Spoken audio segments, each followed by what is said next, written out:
2008 Olympics open in Beijing, but protests are already overshadowing the excitement behind the sporting event. Chinese police have detained 6 demonstrators who unfurled a banner on the Great Wall calling for a free Tibet.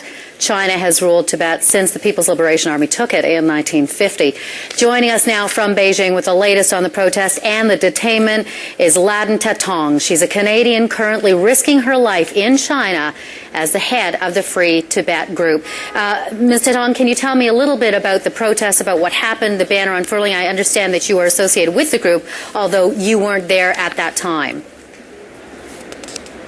Yeah, no, that's right. I wasn't there. But what happened was the group went to the Great Wall and 2 climbers, the 2 Canadians, rappelled over the edge of one of the towers and hung a 25-foot banner, 500 square feet, that said "One World, One Dream, Free Tibet 2008." And they were detained after the place, I gather, was swarming with security and an official response. And after about an hour and a half, I believe, they were all detained, and we haven't heard from them since. Can you tell me, about the planning of this event? I mean, certainly the group would know that the authorities would be watching very closely and that there was a likelihood that they would move in. Is it worth it? Was it worth it?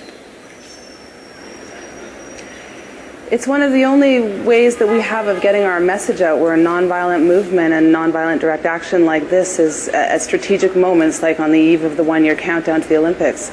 It's one of the only ways we have to get our message out to the world that China's here, ready to host the Olympics, saying they're free and open and everything here is okay. They're like the rest of us. But in fact, their human rights record in Tibet is getting worse.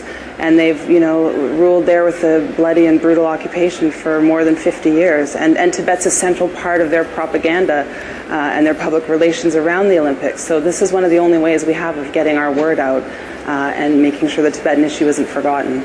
The IOC has said repeatedly that it believes that human rights will improve in China as a result of the Olympics in 2008 and that it expects that that's going to happen. Do you have any faith?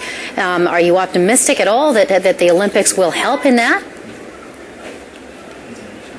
If it happens, it will be in spite of the IOC and the Chinese authorities. I think what we're doing here right now is trying to pry open some space. But in fact, the record of the Chinese authorities in China and Tibet and other Chinese-controlled areas, it's getting worse, the human rights situation. And in fact, the IOC, by not saying anything on human rights, they embolden the Chinese leadership to go on and lock people up and stop, the media from reporting and imprisoning Chinese media people. And inside Tibet, there's an incredible religious crackdown going on right now. The Chinese are insisting on now they must approve all reincarnated Buddhist lamas, or otherwise they can't be who they are. I mean, the situation's getting worse. So if anything happens for the better, it will be in spite of the IOC and the Chinese authorities. It will be because people, grassroots, Chinese citizens, Tibetans, people like ourselves, global citizens of conscience, really push the envelope here. And you're pushing the envelope because you're obviously very passionate about it, but isn't it also true that you're at some risk, not only taking part in this, but doing this interview right now?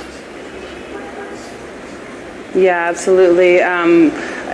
We have to do it. We don't have any choice. At the same time, it's unsettling as a Canadian who grew up in freedom in Canada to move around here for the first time I'm coming here. I'm also Tibetan. I've got a large tail. I've got a lot of Chinese plainclothes police and security following us everywhere we go, watching us. They're trying to intimidate us for sure, and it's unsettling, it's sometimes scary, but ultimately, what people here live under, what people inside Tibet live under is so horrific, and we've got to use this platform. The Chinese are using this platform to try and whitewash their human rights record, legitimize their rule in Tibet. So, we have an obligation, I think a moral responsibility to do whatever we can to speak out. And hopefully, here we can push things and we can really show the Chinese authorities the occupation of Tibet is a stain on their international image.